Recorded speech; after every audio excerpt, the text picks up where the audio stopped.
कभी ऐसा लगा है कि कहीं अटक गए हैं, बदलना तो चाहते हैं, पर कोई भी बदलाव ज्यादा दिन टिक नहीं पाता। यकीन मानिए, मैं भी ठीक इसी जगह पर था।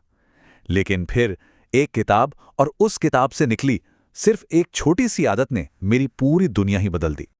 ये कहानी हम में से ज्यादातर लोगों की है ना? हम बड़े बड़े लक्ष्य बनाते हैं, वो टूट जाते हैं, मोटिवेशन आता है और फिर हवा हो जाता है, और हम सोचते रह जाते हैं कि असली टिकाऊ बदलाव लाएं तो लाएं कैसे। ये एक ऐसा चक्कर है जिसमें कई लोग फंसे रहते हैं। इस एक आदत को अपनाने से पहले मेरी जिंदगी कैसी थी, बस इन 3 शब्दों में समझ लीजिए। कोई प्लानिंग नहीं, ध्यान पूरी तरह भटका हुआ, और बस जो हो रहा है उस पर रिएक्ट करते रहना। सुबह आंख खुलते ही पहला काम होता था फोन देखना, और दिन शुरू होने से पहले ही सारा फोकस, सारी एनर्जी खत्म। मतलब जिंदगी एक तरह से ऑटो पायलट पर चल रही थी। दिन गुजर रहे थे, पर मैं कहीं पहुंच नहीं रहा था। और फिर मेरी जिंदगी में एक टर्निंग पॉइंट आया। मैंने द पावर ऑफ हैबिट किताब उठाई, और पहली बार मुझे एक ऐसी बुनियादी बात समझ में आई जिसने सब कुछ बदल कर रख दिया। अब ये जो लाइन है ना, ये बहुत गहरी है। इसका सीधा सा मतलब है कि असली बदलाव सिर्फ इच्छा शक्ति या मोटिवेशन से नहीं आता, बल्कि बेहतर सिस्टम बनाने से आता है। और हमारा सिस्टम बनता किस चीज से है? हमारी आदतों से। किताब का जो सबसे पावरफुल आइडिया है वो है हैबिट लूप। हमारी हर आदत, अच्छी हो या बुरी, इसी 3 स्टेप के सिंपल से स्ट्रक्चर पर काम करती है। पहला है क्यू, यानी वो ट्रिगर जो आदत को शुरू करता है। दूसरा है रूटीन, यानी वो काम जो हम करते हैं। और तीसरा है रिवॉर्ड, यानी वो इनाम जो दिमाग को मिलता है। सोचिए, सुबह की चाय की आदत। क्यू क्या है? नींद खुलना। रूटीन, चाय बनाना और पीना। और रिवॉर्ड, वो ताजगी और सुकून का एहसास। सिंपल। चलिए, इसे मेरी अपनी कहानी से समझते हैं। मेरी जो रात में फोन स्क्रॉल करने की बुरी आदत थी, उसका क्यू यानी ट्रिगर क्या था? रात को होने वाली बोरियत। जैसे ही मुझे बोरियत महसूस होती, मेरे दिमाग को एक सिग्नल मिल जाता था। और जैसे ही बोरियत का वो सिग्नल मिलता, मेरा ऑटोमेटिक रूटीन क्या होता था? इंस्टाग्राम खोलकर स्क्रॉल करना। हाथ अपने आप फोन उठाता था और उंगलियां चलने लगती थीं, बिना सोचे समझे। और आखिरी में इस रूटीन से मेरे दिमाग को मिलता था रिवॉर्ड। वो रिवॉर्ड क्या था? Mental escape. मतलब कुछ देर के लिए दिमाग को हर चीज से छुट्टी मिल जाती थी। और इसी इनाम की वजह से ये स्क्रॉल करने की आदत और भी पक्की होती जा रही थी। पर रुकिए, कहानी यहां खत्म नहीं होती। इस 3 स्टेप लूप के पीछे एक और गहरी साइकोलॉजिकल फोर्स काम कर रही थी, और वो है क्रेविंग, यानी किसी चीज की तीव्र इच्छा। तो असली खेल रिवॉर्ड का नहीं है, बल्कि उस रिवॉर्ड के लिए होने वाली क्रेविंग का है। हमारा दिमाग उस इनाम की उम्मीद करने लगता है। जैसे कोई इंसान चाय सिर्फ उसके स्वाद के लिए नहीं पीता, बल्कि उसे उस छोटे से ब्रेक की, उस सुकून की क्रेविंग होती है। जो लोग रोज एक्सरसाइज करते हैं, उन्हें उस अच्छी वाली फीलिंग की क्रेविंग होती है, जो बाद में मिलती है। क्रेविंग ही आदत का असली इंजन है। और जैसे ही मैंने अपनी आदत को इस नजरिए से देखा, सब साफ हो गया। मेरी असली क्रेविंग इंस्टाग्राम चलाना नहीं थी। मेरी क्रेविंग थी एक मेंटल स्विच ऑफ की। मैं बस चाहता था कि कुछ देर के लिए दिमाग को बंद कर दूं, सब कुछ भूल जाऊं। और बस यही वो पल था जहां से मुझे अपनी आदत पर कंट्रोल मिलना शुरू हुआ। इस समझ के साथ किताब ने आदतों को बदलने का सबसे शक्तिशाली नियम सामने रखा। इसे कहते हैं the golden rule of change, यानी बदलाव का सुनहरा नियम। ये नियम सुनने में बहुत सिंपल है, पर यह कमाल का है। आप किसी बुरी आदत को मिटा नहीं सकते, आप उसे सिर्फ बदल सकते हैं। और इसका फॉर्मूला क्या है? क्यू और रिवॉर्ड को वैसा ही रहने दें, बस बीच के रूटीन को किसी अच्छी चीज से बदल दें। तो मैंने इसी नियम का इस्तेमाल किया और अपनी जिंदगी बदलने वाली एक नई आदत बनाई। मैंने स्क्रॉलिंग वाले पुराने रूटीन की जगह एक नया रूटीन डाल दिया। रोज रात को 5 मिनट का रिफ्लेक्शन, यानी चिंतन। मैंने यही क्यों चुना? क्योंकि ये भी मेरी उसी मेंटल स्विच ऑफ की क्रेविंग को पूरा कर रहा था, लेकिन एक बहुत ही पॉजिटिव तरीके से। और ये बहुत ही आसान था। हर रात सोने से पहले मैं खुद से सिर्फ ये 3 सवाल पूछता था। आज मैंने क्या अच्छा किया? मेरा समय कहाँ बर्बाद हुआ? और कल मैं क्या बेहतर करूंगा? बस इतना ही, सिर्फ 5 मिनट। और पता है क्या? इसने जादू की तरह काम किया। इस नए रूटीन ने मेरी क्रेविंग को पूरा किया, लेकिन एक बेहतर इनाम के साथ। जहां पहले मुझे एक टेम्पररी मेंटल एस्केप मिलता था, वहीं अब मुझे गहरी मेंटल क्लैरिटी, यानी मानसिक स्पष्टता मिलने लगी। और यहीं से असली जादू शुरू हुआ। किताब में इसे कीस्टोन हैबिट कहा गया है, एक ऐसी आदत जो अपने आप दूसरी अच्छी आदतों को खींच लाती है। इस एक छोटी सी आदत ने मेरी जिंदगी में एक डोमिनो इफेक्ट शुरू कर दिया। एक पॉजिटिव बदलाव ने कई और पॉजिटिव बदलावों को जन्म दिया।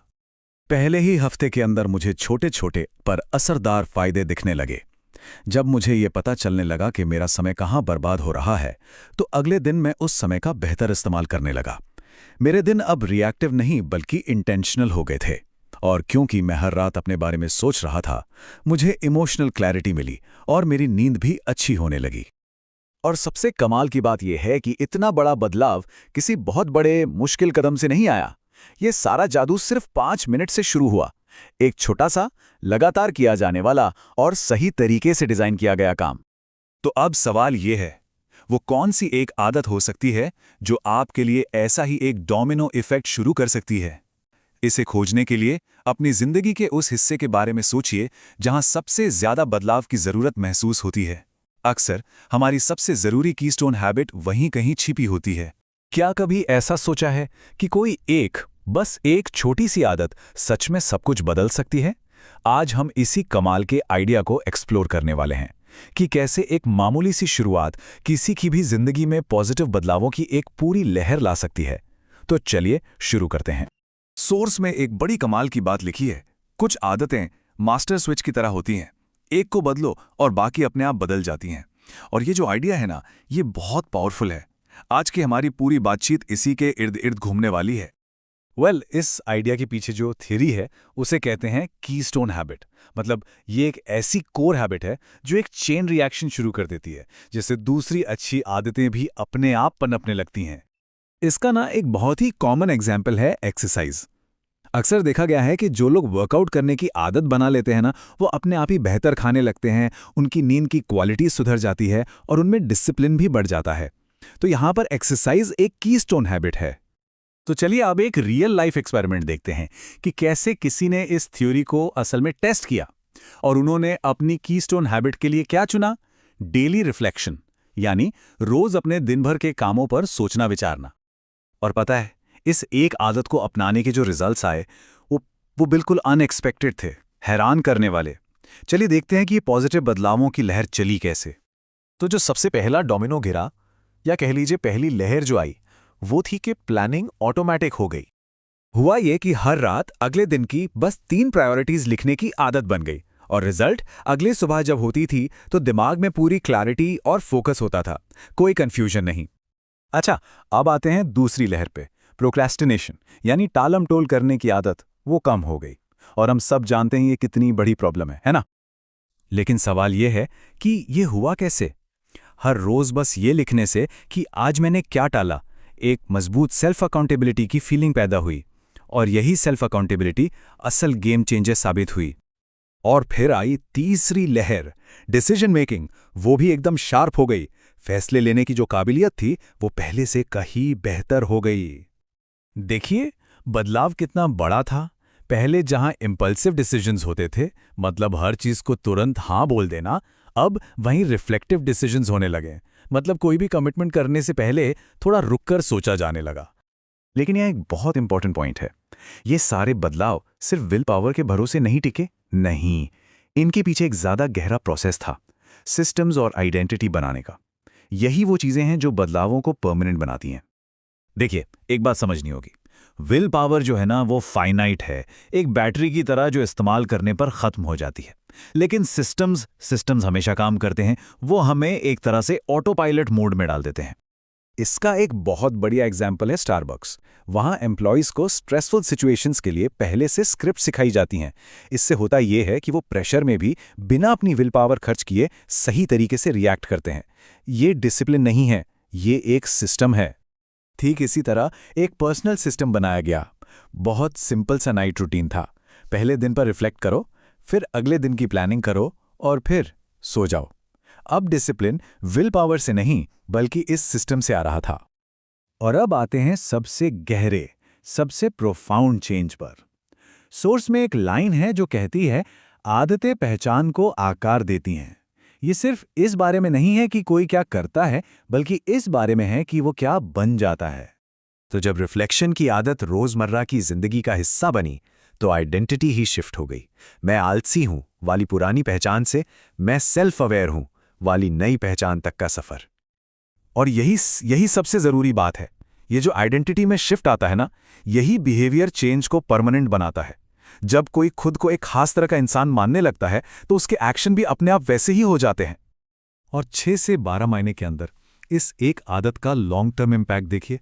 फोकस बढ़ गया, इनकम के मौके बढ़े, सीखने की क्षमता बेहतर हुई और मेंटल पीस में भी इजाफा हुआ।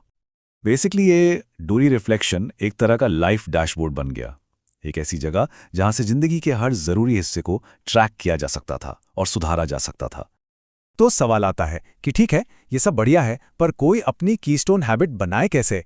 इसके लिए एक बहुत सिंपल सा फ्रेमवर्क है जिसे कोई भी फॉलो कर सकता है। बस 3 सिंपल स्टेप्स हैं। स्टेप 1, अपनी जिंदगी का कोई पेन पॉइंट पहचानिए, जैसे डिस्ट्रैक्शन, हेल्थ या गुस्सा। स्टेप 2, उससे जुड़ी एक बिल्कुल छोटी सी माइक्रो हैबिट चुनिए, जैसे सिर्फ 5 मिनट पढ़ना या 5 मिनट की प्लानिंग। और स्टेप 3, उस आदत के लिए एक क्यू, एक सिग्नल फिक्स कीजिए, मतलब हर रोज एक ही समय, एक ही जगह। और हाँ, एक बात हमेशा याद रखनी है, गोल कोई बड़ा एक्शन लेना नहीं है, बल्कि सही आदत को कंसिस्टेंटली रिपीट करना है। कंसिस्टेंसी ही यहाँ पर असली की है। तो आखिर में बस यही सवाल है कि वो कौन सी एक छोटी सी आदत है जो किसी की भी जिंदगी का डैशबोर्ड बन सकती है। अगर आपको ये एक्सप्लेनेशन पसंद आई हो और आप चाहते हो कि ऐसी ही और बुक्स को सिंपल हिंदी में समझाया जाए, तो चैनल को सब्सक्राइब करना मत भूलिए, क्योंकि यहाँ हर वीडियो एक नया आइडिया लेकर आती है जो आपकी लाइफ को थोड़ा और बेहतर बना सकता है। मैं आपसे अगले वीडियो में फिर मिलूंगा एक और पावरफुल बुक के साथ। तब तक याद रखिए, सही किताब सही वक्त पर मिल जाए तो जिंदगी का रुख बदल सकता है। गुड बाय और टेक केयर।